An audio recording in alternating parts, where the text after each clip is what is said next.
What is going on, everybody? This is Mike from the last Corvette. So once again, we're going to do a video about the C6. Now this one is actually pretty decent. So several years ago, as usual, I guess I've been around for a minute, and this Corvette's been around for a minute, actually a long time. I did a video about programming or changing your welcome message, which is a old school GM thing where, you know, regardless if you had a Cadillac or a Corvette, you would start the vehicle. Like in this case, the Corvette will show on the bottom of the gauge cluster on the DIC on the information center, and then it will follow up with, you know, hello Mike, or whatever else you or me want to program in. So that was the video. So I received a comment today stating that they were having issues with the DIC. Now, it was a little bit foggy when it comes to what the actual problem is. So I'm not sure if it's just the message that's not working, or they can't program the message, or the entire DIC is bad, because there's two different things.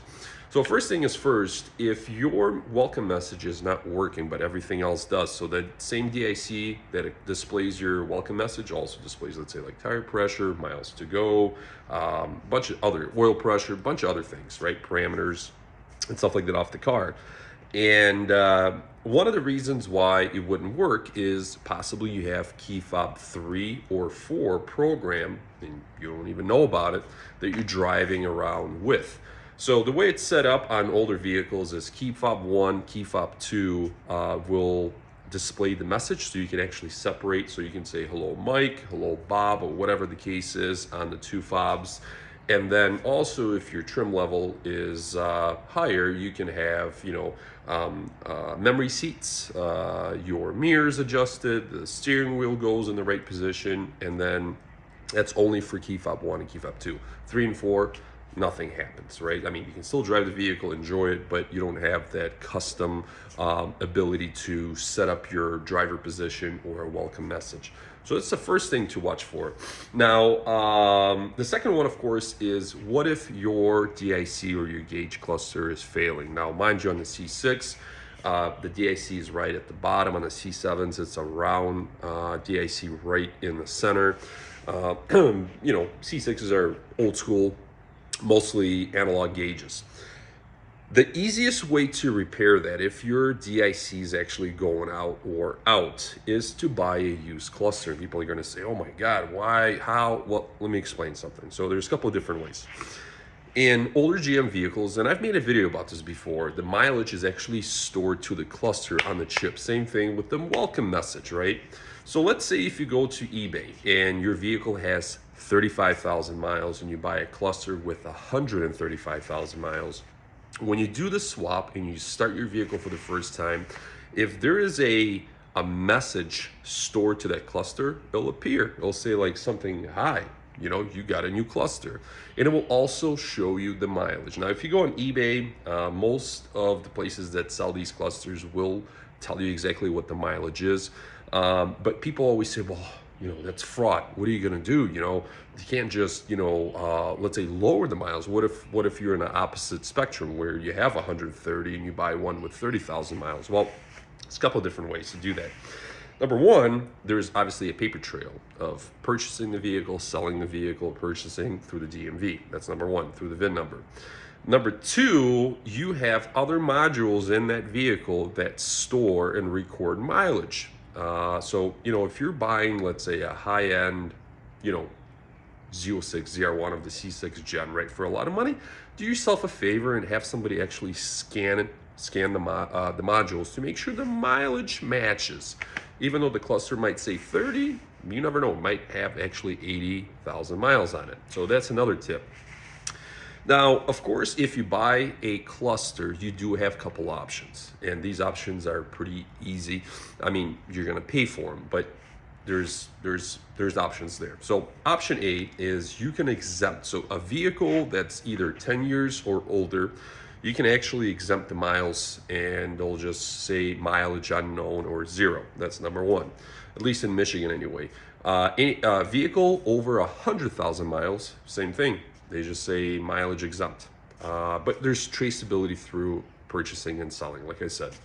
Now, of course, you can take it to a dealership, even if you buy a cluster that has the wrong mileage, and they'll get it within a couple of miles or even a mile of your original cluster to your new cluster. That's pretty easy. And then obviously you can call another, shop that has the ability to do the same thing, and they'll program that cluster for you. And of course, the last one is if you can Google wherever you are, where you live, a facility that specializes in repairing clusters. But I can tell you that it's very expensive. So back in 2009, I bought a truck, a Dodge Ram in 2008. And back in 2008, Dodge Rams were, very basic.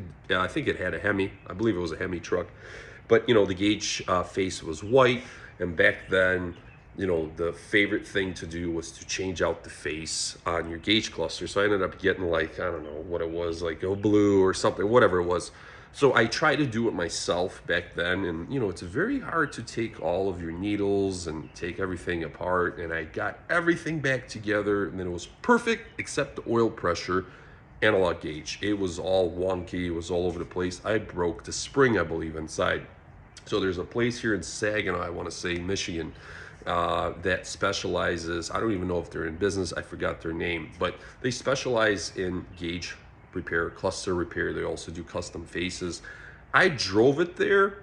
I removed the cluster myself out of that truck right in their parking lot, and they still charged me like $120, and this is years ago, to repair it. So you can imagine what somebody would charge for a older C6 to repair the actual DIC, because if you do it, if they do it, there's also a chance that they can actually ruin the cluster, ruin the press board or the green board, right?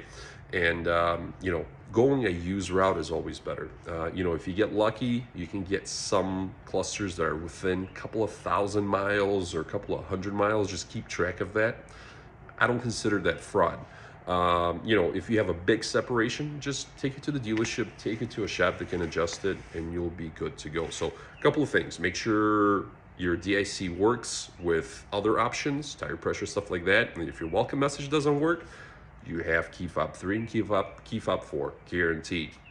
And then of course, if nothing works, buy yourself a used cluster. You're going to pay a couple $100 with free shipping or whatever, and it's literally a plug and play. But of course, make sure you get a cluster that matches your vehicle, base to base, Z06, ZR1. I've seen some conversions as well where somebody will take a base Corvette like this one, they'll stick a Z06 or a ZR1 cluster in.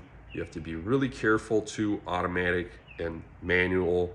They're different, they're programmed different, but that is your solution to this problem.